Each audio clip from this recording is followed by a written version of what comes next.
Well, here we are. It is Friday, June 9th, 2023, and this is not the regular video, the weekly video. We'll have that up soon, of course, but this is a quick video I wanted to do to talk about two sales that are coming up in the EU in the next 10 days. One of them is happening in Milan at my friend Carlo Santi's auction house, his firm down in Milan, and we're going to talk about the Burkowskis sale that's coming up in Stockholm. Two good auctions, both having very nice things in them. Full disclosure, Carlo's a friend of mine. I've known him for about 10 years. He's very much loves the business. He's a true enthusiast, lovely guy, and he decided to go out on his own and start an auction company, which is a very difficult task to do. And I can't imagine trying to start one in Italy, but he went ahead and did it. And he had a sale a couple of months ago, and they had some good results. They had some bumps, things that were unexpected, but that's what you get with a new auction house. But he's had nice things. He gets good material. People seem to like to consign with him. So he had nice objects, even in his very first sale, which was very unusual.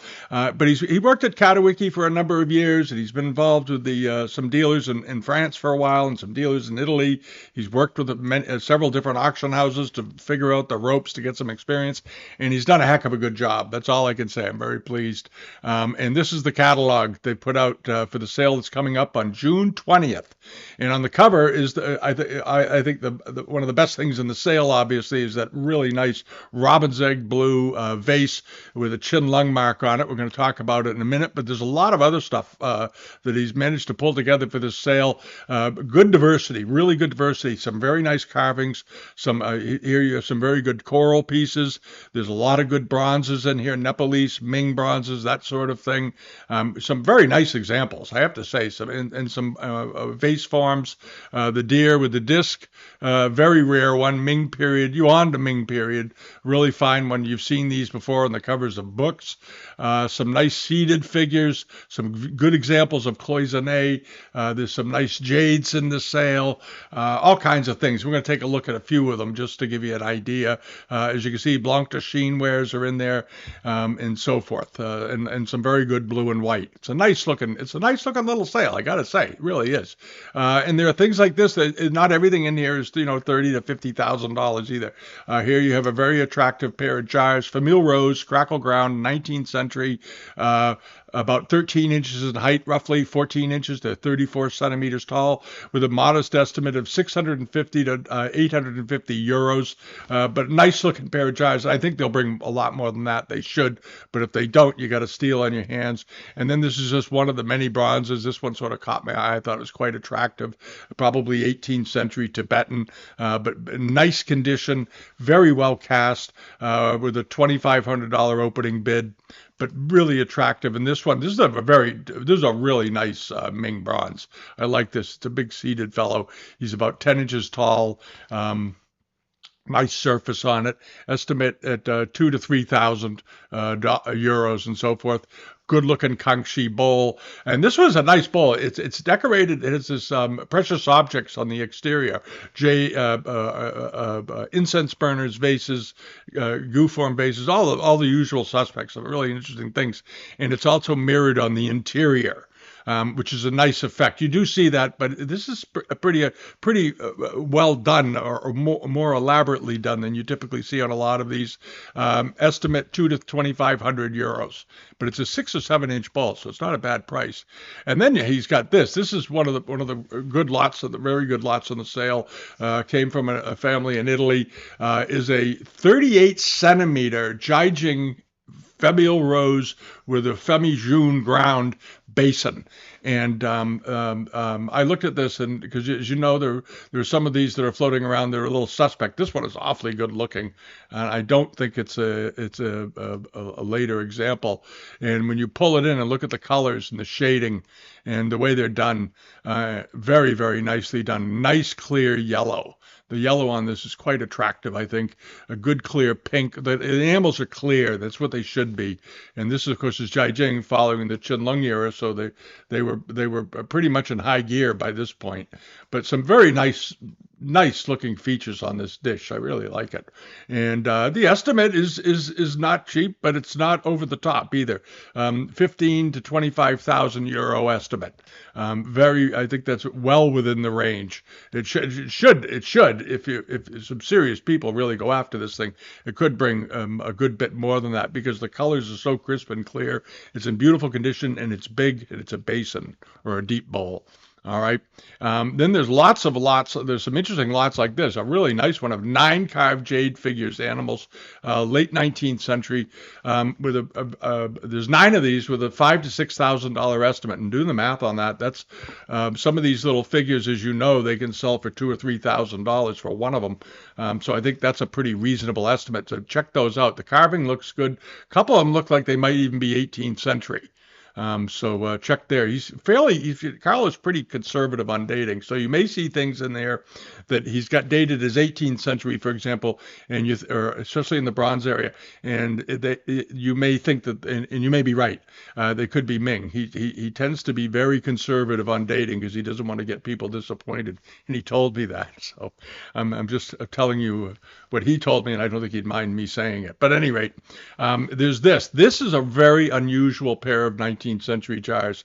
And like I said in the beginning, he dated them as late 19th century. And those of you that like Famille Rose will know that these are not late 19th century. He's being safe. These are mid 19th century. These were made around, probably, judging by the enamels, the quality of the decoration and so forth, these were made in the first half of the 19th century. And they're very unusual. And the reason they're so unusual is that this type of jar made for the export market wasn't usually done with a primary decorative motif of just a dragon on it. In this palette with a celadon ground, Famille Rose enamels usually have either flowers or people. And in this one, they dropped in 2 dragons, and these are a mirror pair, which makes them really nice. So the dragons aren't going, they're not both facing left or right. They're posing each other, and the flaming pearl is done nice and big right in here with a lot of flames around it. These are really nice jars, and they measure about 64 centimeters, I think it was, 64 and a half centimeters. So they're about 25 or 6 inches tall on those beautiful giltwood stands, and the estimate is just $2,500 to $3,500, or 2,500 to 3,500 euros, which is about the value, I think, of just one of these. These are big. These are very big, and they look impressive. Get a condition report. Maybe the estimate is reasonable because of the condition. I don't know. But they have a condition report button right there, and you can just click on it and send in your email address, and they will get right back to you with the condition. I suspect they have them all written out, and in the future, maybe you'll just put them in each listing. Who knows? And then the last thing, of course, is the robin's egg blue vase with the chin lung mark on it. This was acquired in London in 1973, and they have the paperwork. And it was bought from DC Monk and Sons, which had some people there that knew quite a bit about Asian art. One of the fellows, I think, there went off and started his not that long ago, maybe 5 or 7 years ago or so, and it started his own business, but outside of Monk and Sons. But they're an old English company. They've been there for years. And this is a really nice looking jar. The glaze on this struck me as being extremely nice. The foot rim has that blackened inks, that staining they would do on these monochromes sometimes. You see them on the bottoms of vases fairly often. But the robin's egg blue glaze on this really looks lovely to me. I think it looks great. The mark on the bottom is impressed, and it's a little hard to see, but there it is. It's right there. And this should give you some comfort, because usually when they make the fakes these days, the mark is crystal clear. And sometimes on these older ones, on the real ones, when they stamp them, the glaze would fill in some of the stamping, which is what you can see here. But it looks good. There's an old label on the inside from 1973. Here's a picture of the bottom of it. It's what it should look like. So do check that out, because I think the estimate seems awfully reasonable, 25,000 euros. There's a starting bid in 30 to 50,000 euros as an estimate, and I think that's under the money. To me, this looks like a $70,000 or $100,000 pot. So let's see where that goes. It's very, very nice looking. All right, now. Going to head over to the Burkowskis sale. Hold on just a second. Okay, and now we have Bukowskis, and many of you know Bukowskis. You bought from them, but many of you may not know about them. One of the ways you often see Bukowski is that if you're, and it's an indication they do a very nice job marketing their sales. They've got really good technology working on their side.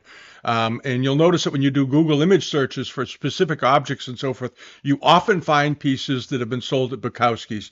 And the reason is that they use their images online very, very effectively by tagging them all so that the Google search engines can find them and put them up to show people things when they do inquiries. And it's a great way of putting this company in Sweden on people's radar. Now, Bukowski's is a fairly large auction house. This is not a small, two-man operation or three-man operation. This is a company with numerous employees. They have numerous departments, and they're highly regarded. They have a very, very good reputation. And they've got a sale coming up. The preview is on, what is it, through the 14th, I think, and it's a live sale from the 14th onward. And they've got some awfully nice looking things. We're going to click open this important Chinese works of art. They're dating it to the 16th. I think you can leave bids on the 14th, and then on the 16th they have the live sale. But check it out how they do it. They've got some nice things. They do good photography. They do good illustrations.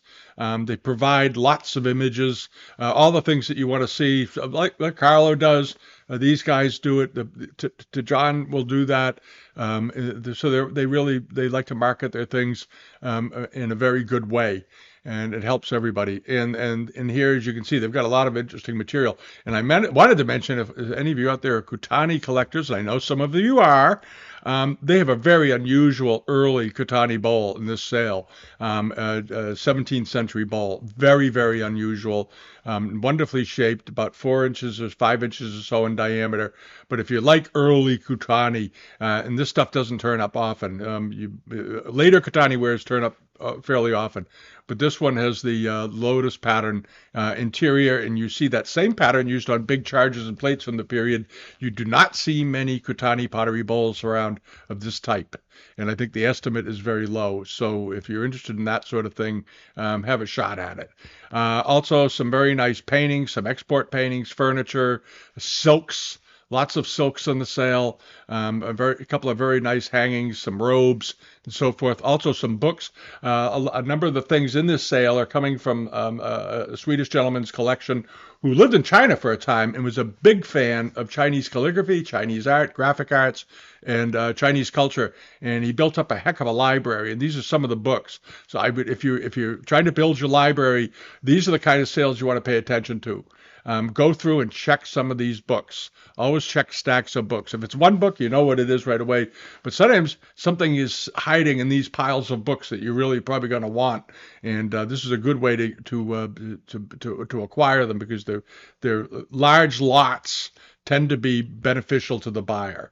And they do it often with books for some reason. I would have made these lots smaller if I had been Bukowski's, but that's the way they wanted to do it. But there's some nice things. There's also some very nice paintings in here. And again, lots of bronzes, tonkas, this sort of thing, cloisonne. There's a number of jade lots in here. There's a lot of Ming ware, blue and white wares, kendis and so forth. It's a good looking sale. That's all I can really tell you. And if you've never done business with them, check it out. You have this Swedish crested platter in the auction, a very large. This thing is big, Rockefeller pattern, 38 centimeter basin. Very nicely done. This is a basin, not a bowl. This is the shape of it.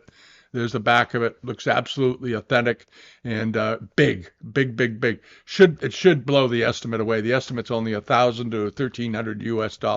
This should bring 3,000 to 4,000. Anyway, and you can go down through the list. There's some nice Kangxi pieces. There's a nice more Ming porcelain, some nice paintings, silks, and so forth. So both these sales, the Marcopolo sale and the Burkowskis sale, they're sort of what's going on right now. The Asia sales in Hong Kong are all over, and we're going to try to do a sort of a price recap of that to see how it went. It was sort of strange auctions over there. I think overall the results were okay, but some of the things that sold surprised me for what they very much surprised me what they brought, and other things didn't sell that I was shocked that they didn't sell. So who knows what the backstory is and why those things happen? But it seemed to be sort of they were successful, but there were a few bumps, and I don't know how happy the auction houses were. I think they were probably happy with it. I think overall the results were good, the numbers added up, but there were some quirks, so to speak. So we're going to talk about that, and of course the regular weekly video. But back to this.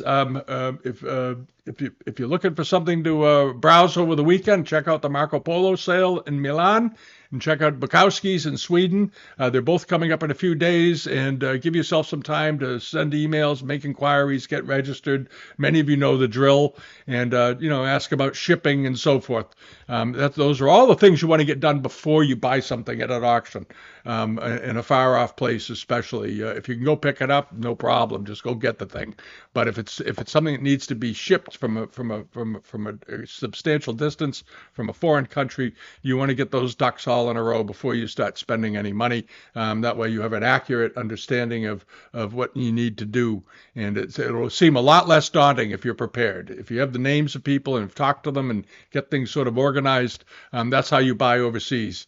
Okay, it's the best way to do it, and you get to know the auctioneers, and that's always a good thing because they will keep you in mind in the future going ahead if something comes up that they think you'd be interested in, and that's important. All right, thanks for watching. We'll have the regular weekly video up, of course, today too, and if you haven't subscribed yet, I hope you do. We do these videos at least once a week sometimes, and this week we're going to be doing 3 videos and covering a few auctions and whatnot in the business. So here we all are. All right. Have a wonderful week, a wonderful weekend, and thank you for watching. All right, bye-bye.